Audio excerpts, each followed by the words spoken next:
Sampai semuanya, perkenalkan nama saya Nobertus Ardi dengan NIM 24101213. Di sini saya akan membahas tentang sejarah Gereja Katolik Santo Yohanes Tasi Pisang, Paroki Santa Perawan Maria diangkat ke surga. Selamat menyaksikan.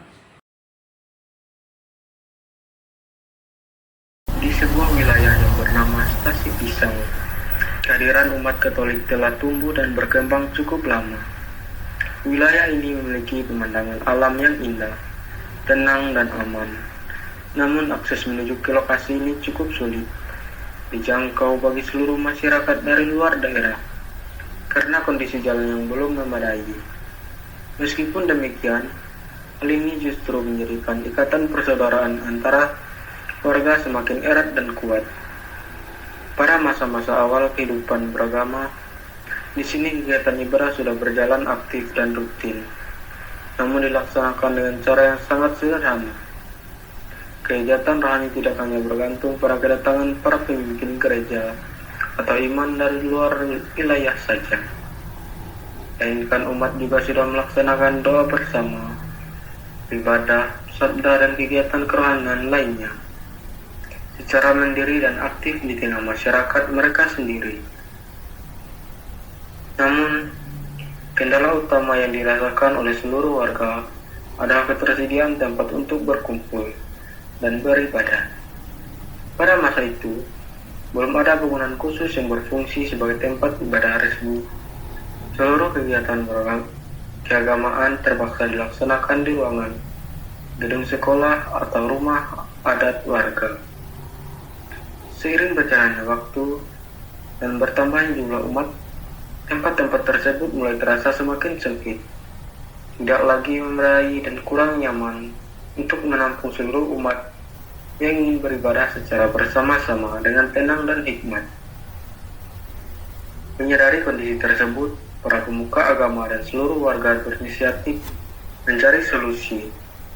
Sebagai langkah awal dan sementara, mereka bekerjasama membangun sebuah tenda yang cukup luas untuk menampung kebutuhan umat saat itu. Di bawah tenda inilah mereka melaksanakan ibadat, namun penggunaan tempat ini juga memiliki banyak keterbatasan.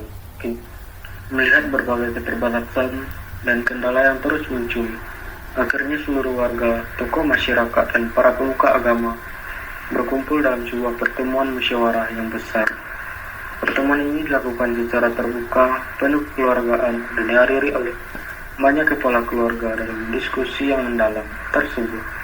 Mereka menyadari bahwa sudah saatnya mewujudkan cita-cita bersama, mendirikan sebuah bangunan gereja yang penuh permanen, kokoh, layak, dan tetap berdiri tegak untuk jangka waktu yang panjang, sebagai rumah Tuhan di tengah wilayah mereka.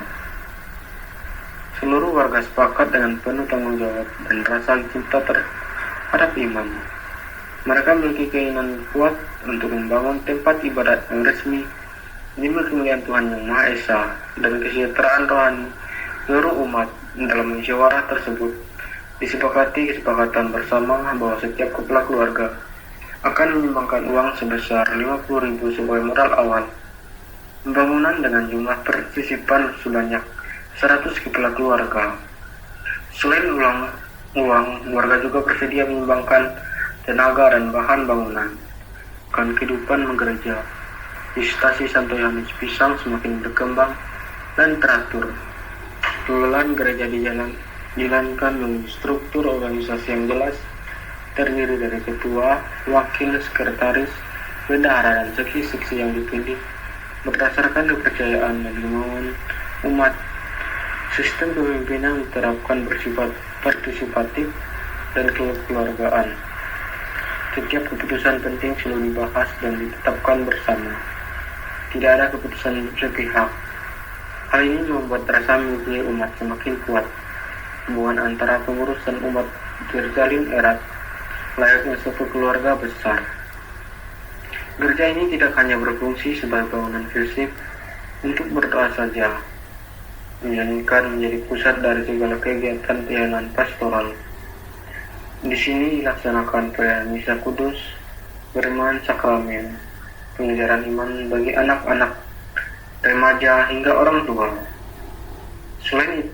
gereja juga menjadi pusat kegiatan sosial dan kemasyarakatan, seperti bakti sosial, bantuan bagi yang membutuhkan, yang bertujuan untuk memperkuat iman sekaligus memberikan manfaatnya bagi masyarakat sekitar. Perjalanannya, komunitas ini tentu saja tidak luput dari berbagai tantangan dan dinamika, mulai dari tantangan keterbatasan fasilitas, kondisi wilayah yang agak sulit diakses, hingga perubahan pola kehidupan masyarakat seiring berjalannya waktu. Namun, seluruh tantangan tersebut mampu dihadapi dan diatasi dengan baik, membuat persatuan kerjasama yang kuat, serta kepedulian antar umat menjadi kekuatan utama yang menjadi kesatuan komunitas ini. Melalui musyawarah dan keterlibatan semua pihak, gereja ini mampu berkembang, beradaptasi, dan tetap kokoh menjadi nilai-nilai iman yang telah dibangun sejak awal. Berdirinya Gereja Katolik Stasi Santo Yohanes Pisang bukanlah sebuah kebetulan, melainkan hasil perjuangan panjang, doa pengorbanan, dan kebersamaan seluruh umat, dari masa ibadat di gedung sekolah dan rumah adat, kemudian beralih ke tenda sementara, hingga akhirnya mewujudkan bangunan gereja yang permanen. Semuanya menjadi bukti nyata bahwa dengan persatuan dan iman yang teguh, segala cita-cita yang baik dapat terwujud. Wilayah yang aksesnya sulit dijangkau dari luar justru menjadi kekuatan tersendiri yang membuat ikatan persaudaraan semakin kuat. Sosial budaya masyarakat yang ramah, saling membantu dan rukun damai menjadi fondasi kokoh yang menopang berdirinya gereja ini hingga saat ini. Kini gereja ini berdiri tegak bukan hanya sebagai bangunan bata dan semen, melainkan sebagai simbol kasih Tuhan, warisan iman leluhur, dan tempat perlindungan rohani bagi seluruh umat. Harapan besar kita bersama, semoga semangat persatuan gotong royong dan keteguhan iman yang telah dibangun ini senantiasa terpelihara, terus dikembangkan dan menjadi inspirasi serta teladan bagi generasi mendatang. Demikianlah sejarah perjalanan iman umat Gereja Katolik Stasi Santo Yohanes Pisang, sebuah kisah sederhana namun penuh makna tentang persatuan dan kasih sayang yang abadi.